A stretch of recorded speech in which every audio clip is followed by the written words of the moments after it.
کہ اللہ دیکھ رہا ہے.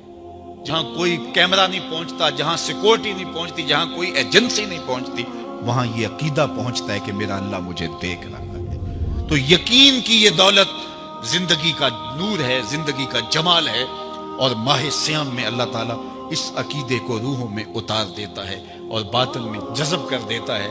تو اس کو اپنے اندر اچھی طرح سے ہم اتار کر کے اپنی زندگی میں چراغاں کر سکتے ہیں اور اندھیرے دور کر سکتے ہیں. یہ تیقن کہ میرا اللہ مجھے دیکھ رہا ہے، میں اپنے رب کی نگاہوں میں ہوں. ارا زبیبا نملۃ سودا، کالی رات کے اندھیرے میں کالے پہاڑوں کی کوکھ میں گہرا غار ہے. اس غار میں چیونٹیوں کا سوراخ ہے. اس میں جب چیونٹی چلتی ہے اور وہ بھی سیاہ رنگ کی ہے، رات کی بھی سیاہی ہے، پتھر بھی کالا ہے اور چیونٹی بھی کالے رنگ کی، سینہ سنگ پر اس چیونٹی کے چلنے کی وجہ سے ایک وہمی اور گمانی لکیر بنتی ہے جس کو خوردبین سے دیکھنا بھی ممکن نہیں. تمہارا رب اس کو یوں دیکھتا ہے جس طرح دیوار چین کو دیکھتا ہے.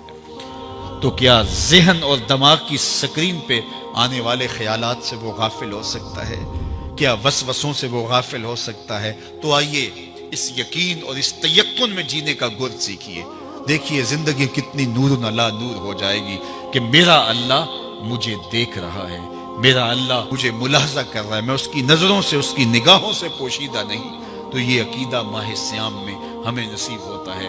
اور اگر ہم نے ماہ سیام کے دامن سے یہ سب کچھ نہیں سیکھا اور پورا مہینہ بھوک کاٹی، پیاس کاٹی اور مہینہ گزار دیا، اور عید کے دن وہیں کھڑے تھے جو ہم 29 شعبان کو جہاں کھڑے تھے، تو پھر ہم نے رمضان کی برکت کیا پائی؟ میرے حضور نے منبر کی تینوں سیڑھیوں پہ قدم رکھتے ہوئے آمین آمین پکارا تھا. تو صحابہ نے پوچھا حضور یہ عجیب ماجرا ہم نے دیکھا ہے، کوئی دعا مانگنے والا نہیں تھا اور آپ نے آمین کہا، پھر دوسری سیڑھی پہ رکھا قدم، پھر آمین کہا، پھر تیسری سیڑھی پہ قدم رکھا تو آمین کہا. فرمایا میں نے پہلی سیڑھی پہ قدم رکھا تو جبریل حاضر ہوئے اور انہوں نے کہا اس شخص کی ناک خاک آلود ہو جس نے ماہ سیام رمضان المبارک کو پایا اور اپنی بخشش نہ کروا سکا. تو میں نے اس پہ آمین کہ ماہ سیام ملے، رحمتوں کی برکھا برستی ہو، جنت کے 8 دروازے کھلے ہو، جہنم کے در بند کر دیے گئے ہوں، ایک نفل کا ثواب فرض کے برابر ہو، فرض کا ثواب 70 فرضوں کے برابر ہو، رحمتوں کی برکھا ہو اور بندہ اپنی بخشش بھی نہ کرا سکے. تو کہا اس شخص کی ناک خاک آلود ہو. تو حضور نے اس پہ آمین کہا. تو اتنے پیارے موسم کو جو ضائع کر دے، ایسی حسین رت کو جو ضائع کر دے، اس کے لیے وعید بھی کتنی سخت ہے. کہا دوسری سیڑھی پہ قدم رکھا تو جبریل آئے اور کہا اس شخص کی ناک خاک آلود ہو جو والدین کو بڑھاپے میں پائے اور خدمت کر کے جنتی نہ ہو سکے. منبر کی تیسری سیڑھی پہ قدم رکھا تو جبریل آئے، انہوں نے کہا اس شخص کی ناک خاک آلود ہو جس کے سامنے آپ کا ذکر کیا جائے اور وہ آپ پہ درود نہ پڑے.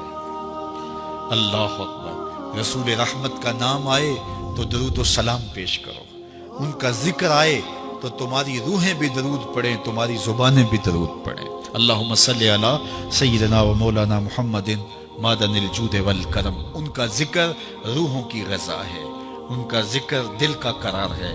تو ان کے تذکرے کی خوشبو سے اپنے ماحول کو معطر